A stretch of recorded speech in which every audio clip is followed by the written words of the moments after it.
guys, Robin46 here. Welcome yourselves to the race results and analysis of yesterday's MotoGP race at Sachsenring.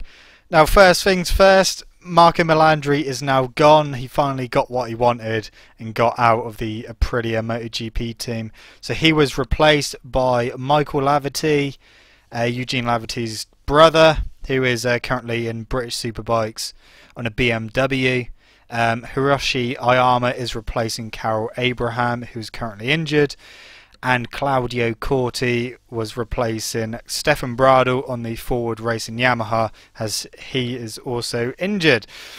So pole position and pretty much, well, fastest in every single session throughout the whole weekend was Marc Marquez on his 2014 chassis Repsol Honda, and it was Dani Pedrosa on the 2015 chassis Honda who qualified in second.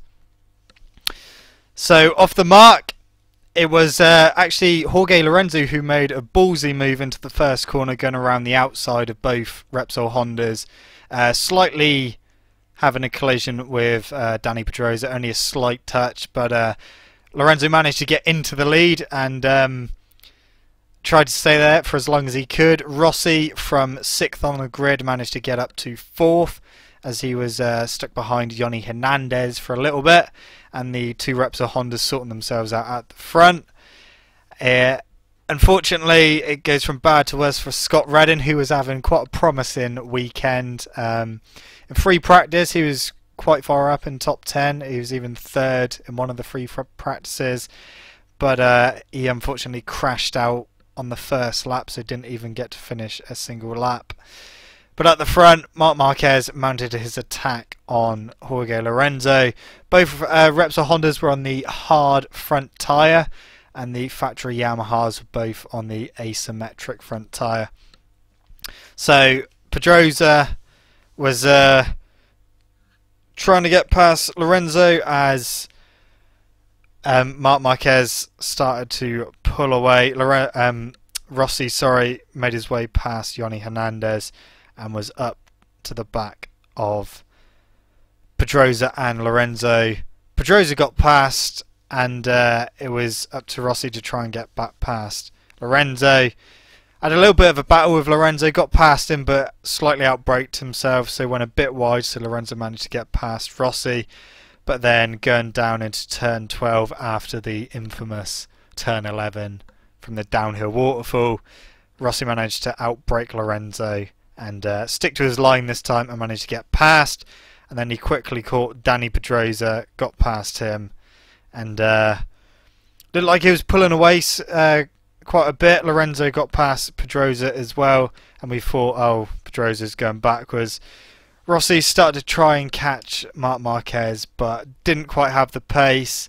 Marquez just started going quicker and quicker, broke the lap record as well, and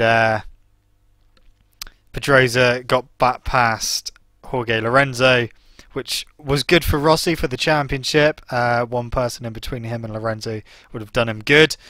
But about half race distance, it saw Pedrosa caught Rossi really quickly and was right on his rear tyre.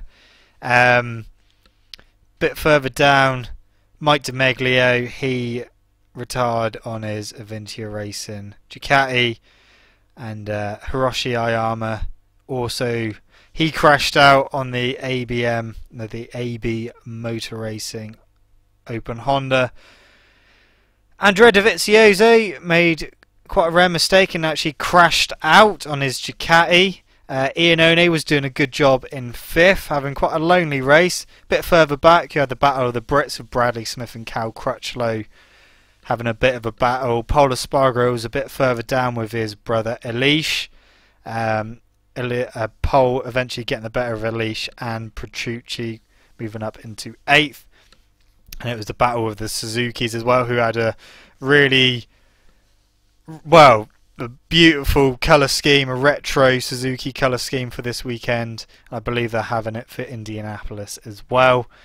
So those two were both having a battle pretty much the whole race. But back at the front, Dani Pedrosa got in front of Rossi, and we all thought Pedrosa was going to clear off into the sunset.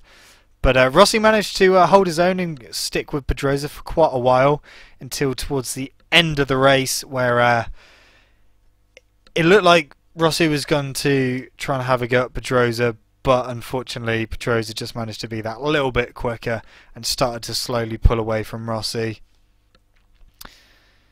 Bit further down you had Loris Baz and Michael Laverty battling for the last place. Claudio Corti went into the pits and then came back out to do a bit of testing for the Athena Forward Racing Yamaha.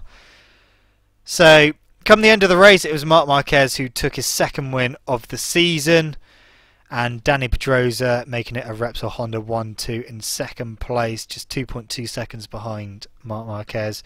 Valentino Rossi managed to hold on to third place, with Lorenzo dropping back further throughout the race due to lack of rear grip. Rossi third and Lorenzo in fourth. Fifth place was the sole surviving factory Ducati with Andrea Iannone.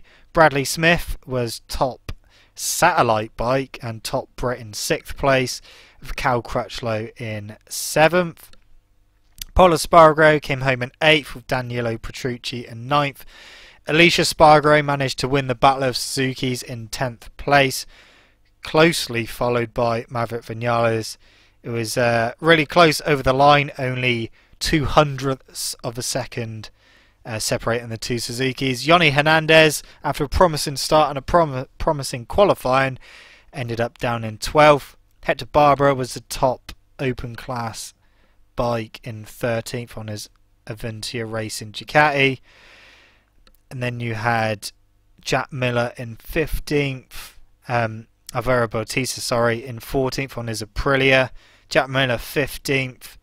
And then Nicky Hayden 16th, Eugene Laverty 17th, Alex DeAngelis in 18th, Loris Baz 19th, and Michael Laverty in 20th. So 5 non-finishers and 20 finishers. Those results mean that Rossi managed to extend his lead in the championship, not by much, only by another 3 points. So his lead now over Jorge Lorenzo is 13 points. The guy's now going to summer break and having a much needed rest, and well, most of them having a week's holiday and then back on to training ready for Indianapolis in 3 weeks' time.